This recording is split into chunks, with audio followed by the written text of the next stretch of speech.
السلام علیکم ناظرین، پچھلے ایپیسوڈ میں آپ نے دیکھا کہ ان وحشی درندوں نے عثمان کے خاص سپاہی کو نیچے گرا دیا اور عثمان اور بوران بھی اسے بچانے کے لیے نیچے آ گئے تھے۔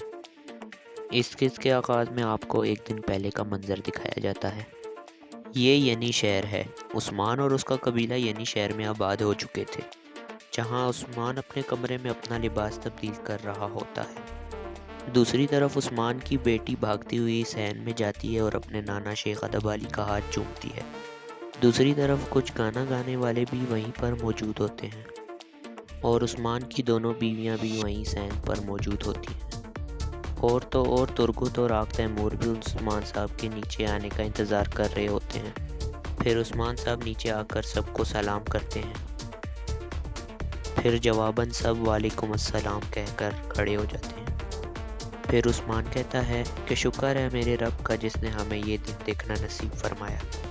پھر وہ کہتا ہے کہ آج ہم اپنا پہلا دیوان منعقد کرنے جا رہے ہیں۔ یہ اللہ کی مہربانی ہے اور ہم جانتے ہیں، اور ہمارا واحد مقصد خود کو اس کے لائق ہونا اور ثابت کرنا ہے۔ پھر وہ ایک شخص کو اشارہ کرتا ہے اور وہ دوسری طرف جا کر ایک بکرا قربان کرنے کے لیے لے آتا ہے۔ اس کے بعد وہ شخص اس کی آنکھوں پر پٹی باندھ دیتا ہے۔ اس کے بعد عثمان کہتا ہے شیخ محترم تشریف لائیے۔ پھر شیخ محترم تشریف لاتے ہیں اور کہتے ہیں اعلیٰ کلمت اللہ کے لیے استعمال کیا جانے والا یہ راستہ اللہ آسان فرمائے۔ جواباً سب آمین کہتے ہیں اور پھر شیخ محترم کہتے ہیں اسلام کی خدمت کرنے والے ہمارے تمام جانباز فتح مند رہے، اور جواباً پھر سب آمین کہتے ہیں۔ پھر وہ کہتے ہیں ذبح کیے جانے والا یہ جانور حضرت اسماعیل کی جگہ قربان کیے جانے والے دمبے کی طرح مبارک ہو۔ پھر سب آمین کہتے ہیں اور عثمان خنجر کی دھار دیکھتا ہے۔ دھار چیک کرنے کے بعد وہ نیچے بیٹھ جاتا ہے اور تکبیر پڑھنے لگ جاتا ہے، اور تمام لوگ بھی اس کے ساتھ تکبیر پڑھنے لگ جاتے ہیں۔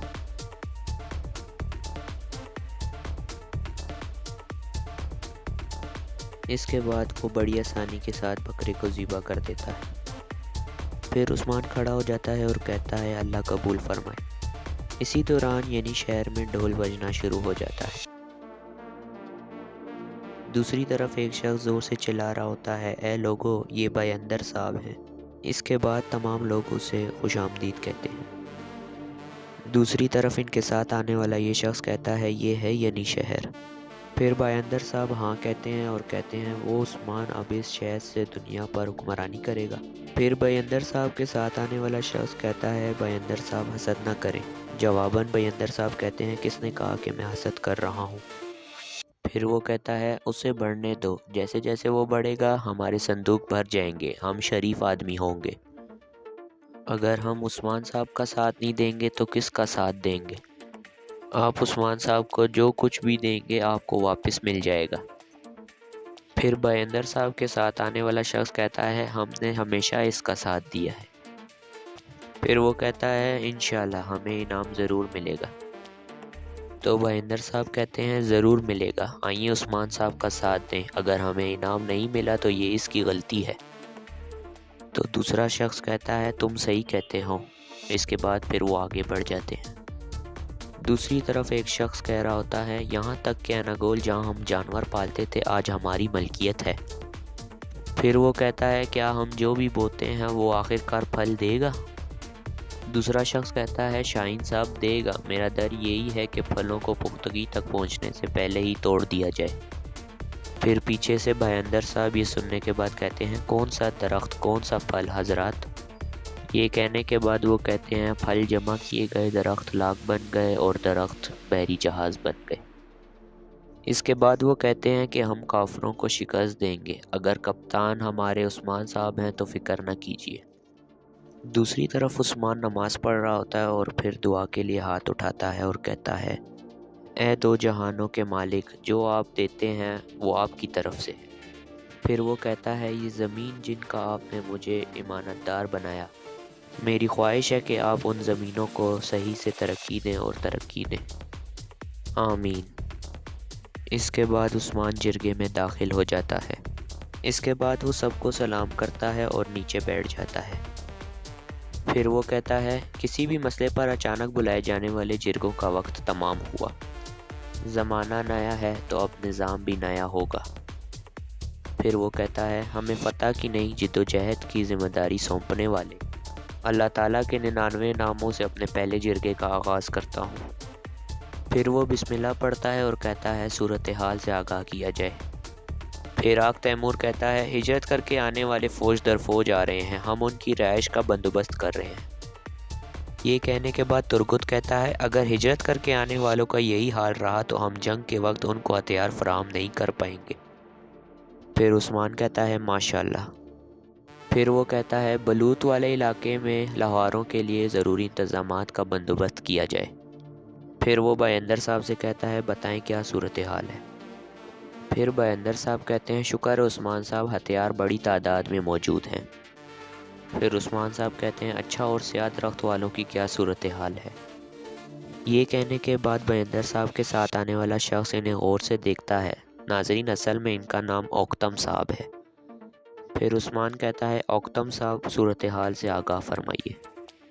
پھر اوکتم صاحب کہتے ہیں ٹھیک ہی ہوں گے عثمان صاحب، لوگ کھیتی باڑی سے اپنا پیٹ بھر رہے ہیں۔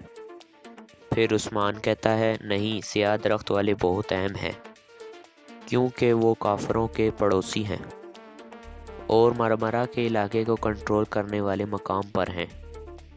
پھر اوکتم صاحب کہتے ہیں مرمرہ کی کیا اہمیت ہے حضور؟ پھر عثمان کہتا ہے مرمرہ فتوحات کا دروازہ ہے، قسطنطنیہ بری صورتحال سے دوچار ہے اور اس کے تندرست ہونے سے پہلے فتوحات کی ابتدا ہم کریں گے۔ اس کے بعد ناظرین قسطنطنیہ کے شاہی محل کا منظر سامنے دکھایا جاتا ہے، جہاں کانتا کوزینوس شہنشاہ سے کہہ رہا ہوتا ہے عثمان چین سے نہیں بیٹھا، نہ ہی بیٹھے گا، یقیناً وہ اس وقت بھی جنگ کی تیاریاں کر رہا ہوگا، اس کے کوئی قدم اٹھانے سے پہلے ہمیں حرکت میں آنا ہوگا۔ پھر شہنشاہ کہتا ہے ایسا کوئی امکان نہیں ہے کانتا کوزینوس، میں عثمان کے ساتھ معاہدہ کرنے والا ہوں۔ پھر کانتا کوزینوس کہتا ہے روم خوف کے پنجے میں نہیں رہ سکتا، پوپ بھی ہماری مدد کے لیے تیار ہے، اگر ہم چاہیں تو صلیبی اتحاد کھڑا کر کے دشمن کو مسل سکتے ہیں۔ پھر شہنشاہ غصے سے کہتا ہے ماضی سے صرف نظر صرف بے وقوف ہی کر سکتے ہیں، میں ان کیتھولک عیسائیوں پر بھروسہ کروں، دشمن جیسے ہی ہیں وہ۔ پھر کانتا کوزینوس کہتا ہے ہمت دکھائیے شہنشاہ، آپ کیتھولک عیسائیوں کی بجائے ترکوں سے اتحاد کرنے جا رہے ہیں، اگر ہم نے پہل نہ کی تو وہ کریں گے۔ یہ سنتے ہی شہنشاہ بھڑک جاتا ہے اور کہتا ہے بس کرو، تم شہنشاہ کی بہادری پر انگلی اٹھا رہے ہو، اپنی حد میں رہو کانتا کوزینوس۔ پھر کانتا کوزینوس کہتا ہے اگر مجھے جہنمیوں سے لڑنا ہے تو مجھے جنتیوں کی ضرورت نہیں ہے، اس سے پہلے کہ وہ ہمارے دروازے تک پہنچے ہم انہیں ختم کر دیں گے، میں ہمیشہ آپ کا ساتھ دوں گا، یہ کہہ کر وہ چلا جاتا ہے۔ دوسری طرف عثمان کہہ رہا ہوتا ہے اگر انہیں ہماری طاقت کی بھنک لگی تو وہ سب مل کر ہم پر ٹوٹ پڑیں گے، اس وجہ سے ہم ان کی نظروں سے دور رہنے کے لیے پتھروں کی دیوار کھڑی کریں گے، اب نئے فرائض اس دیوار کے پتھروں کے بکتر سونپے جائیں گے۔ یہ کہنے کے بعد عثمان کہتا ہے اوران صاحب کا راجہ حصار قلعہ اب آپ کی ماتحتی میں ہوگا۔ یہ سننے کے بعد اوران کہتا ہے جو حکم آپ کا حضور۔ یہ سننے کے بعد عثمان علاؤالدین کی طرف مخاطب ہوتا ہے اور کہتا ہے آپ درسون فقیہ کی خدمت میں پیش ہو کر اپنی تعلیم جاری رکھیں گے۔ پھر علاؤالدین بہت ہی دکھی انداز میں جواب دیتا ہے جیسے آپ کو مناسب ہو حضور۔ اس کے بعد عثمان کہتا ہے اور یعنی شہر کے کماندار کا فرض آپ نبھائیں گے آق تیمور۔ پھر آق تیمور بڑی خوشی سے جواب دیتا ہے آپ کی امانت میری امانت ہے حضور۔ پھر عثمان کہتا ہے امانتیں دن بدن بڑھتی جا رہی ہیں۔ یہ کہنے کے بعد عثمان تمام لوگوں سے مخاطب ہوتا ہے اور کہتا ہے یعنی شہر میں بہت بڑا بازار قائم کیا جائے گا، آس پاس سے بہت سارے تاجر تشریف لائیں گے، بلکہ سمندر پاس سے بھی تشریف لائیں گے۔ یہ کہنے کے بعد بھائیندر صاحب کہتے ہیں ترکمانوں کو تجارت کی ضرورت ہے حضور، اس وجہ سے میں اپنا مال حاضر کرتا ہوں۔ یہ کہنے کے بعد وہ کچھ سپاہیوں کو اشارہ کرتا ہے اور وہ ایک صندوق لا کر عثمان کے آگے رکھ دیتے ہیں۔ اس کے بعد بھائیندر صاحب اس صندوق کا ڈھکن کھولتے ہیں اور کہتے ہیں یہ جہاد سے حاصل شدہ مال غنیمت ہے۔ یہ سننے کے بعد عثمان کہتا ہے یہ سردار کا جرگہ ہے، سلطنت کا خزانہ نہیں۔ پھر عثمان کہتا ہے اسے فقیر فقراء میں بانٹ دیجیے۔ یہ سننے کے بعد بھائیندر صاحب کہتے ہیں ہمارے خطے میں کوئی ضرورت مند باقی نہیں رہا، آپ کی مہربانی سے ہر شخص خوشحال ہے۔ یہ سننے کے بعد عثمان کہتا ہے تو پھر اسے سیاہ درخت والوں میں تقسیم کر دیجیے، کیونکہ اوکتم صاحب کے بقول وہاں ضرورت مند موجود ہیں۔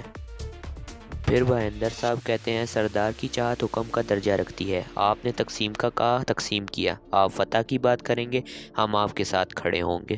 یہ سننے کے بعد عثمان کہتا ہے مشرق سے منگول اور مغرب سے روم، ہم دونوں اطراف سے حملوں کی زد میں ہیں، اگر ہم ان کے درمیان کسی چنار کے درخت کی طرح نہ کھڑے رہ سکے تو ہم پیس کر رکھ دیے جائیں گے، اگرچہ ہماری کم تعداد ہے اور دشمن کی بھاری تعداد ہے تو اس سے خوف زدہ مت ہوئیے گا۔